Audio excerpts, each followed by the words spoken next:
So this week on Connect Media, we're going to be discussing the best gear for neon photography. What's going on, everybody? It's Keyshawn with Connect Media. Whether you're a seasoned pro or just starting off, having the right equipment can make a huge difference in the quality of your photos. So let's get into this overall gear that I use for neon photography. You're going to have a camera.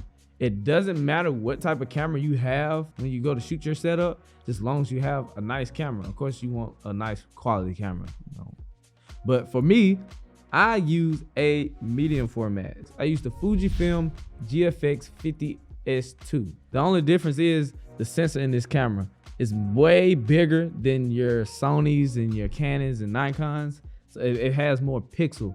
So it allows me to get more depth in the editing room. So like if I shoot a little too dark, or if I shoot a little too light, it makes up for that. That's one thing I love about this camera. So when I go to edit my photos, it really makes a big difference when I darken the colors, make the colors more vibrant. When I need to bring maybe the shadows up, it really makes a huge difference when using this camera. If you're using Sony or Canon, you can still get good quality photos doing neon photography. I just chose this brand because once I learned about medium format, I just had to get one. I just had to. Now the lens that I use an 80 mm. The wider the focal length, it may distort your face.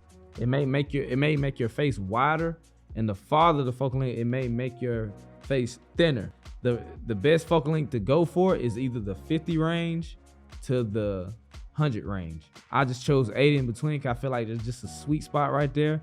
And man, the photos come out great. The photos come out real great with this lens. If you think you want to check out all the gear that I have in this video, all the links will be in the description of this video. If you're also wondering how to shoot neon photography, stay tuned for next week. So like and subscribe and click that bell so you get notified when I put up that video. As for the strobe, I use the FJ400 Westcott. We was looking at quite a few strobe lights to get, and man, once I did enough reviews and a lot of research, I seen that the FJ400 was just the one for me. It's very simple to use. It's a very powerful light, but I put them to work. They definitely can take a whole workload. I rarely have problems out of my FJ400. I love them. The settings are it's very easy to understand. It's very easy to learn. You just can't go wrong with this type of strobe. You cannot go wrong. And one of the best features I like about the FJ400 is that they actually got a changeable battery. You can actually take the battery off. You can recharge the battery.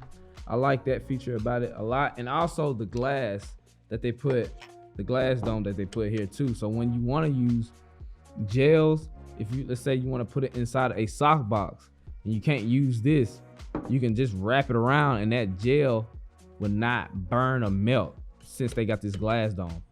About the covers, they actually have these magnets that comes with the FJ400s that you can put right on top of here, so you can smash the gels right on top of it and it just be sitting there just perfectly. I love that feature. It makes it so much easier to use gels instead of sometimes, like I just said, you have to put it around. You can just slap it right on the front. This is the umbrella that I use. This is how I light my subjects from the side. If you'll see in a couple photos I put on the screen, it gives you a nice spread.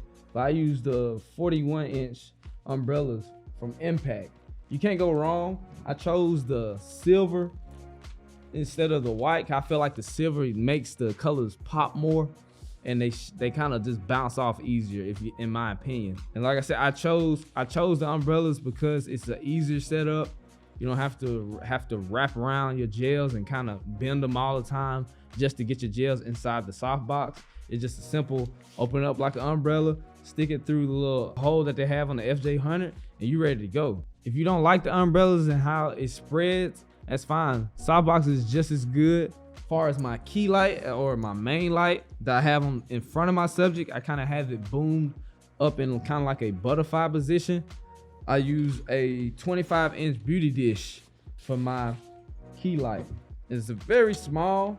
I like going small because I don't want too much of my light hitting my background. I just really wanted to focus on my subject's face or my subject in general. And what I like about these, that they are foldable. So you don't have to worry about just having a softbox that's just stuck like this, and you gotta kind of fit it in the back of your trunk or car. You gotta just pack it down, put it in a little bag, and it's ready to go. I use a beauty of this is because it softens the light. It has this, I use this plate in the inside, because sometimes when you shoot neon photography or just photography in general, you'll have little shiny spots on their face or cheeks or forehead where it be so shiny. But using the beauty of this, it can cleanse it completely. Far as the backdrops that I use black and gray for the most part, but I noticed using gray absorbs the color way better than it does black. When you're using black, you're gonna have to use way more power on your strobes because the black absorbs so much light. But you can still get the same results, but you're just gonna use a lot more power. Also, I picked up another Westcott light. I kind of need it to be smaller, and sometimes I mix it up when shooting neon photography. Instead of spilling the light all over my subject, I like just shooting the background a certain color. I wanted it smaller so you can't see it behind my subject. And so I picked up this FJ200, and I use this majority of the time for the background when I want to color the background. You can see it's very light, very portable. It comes in this little box.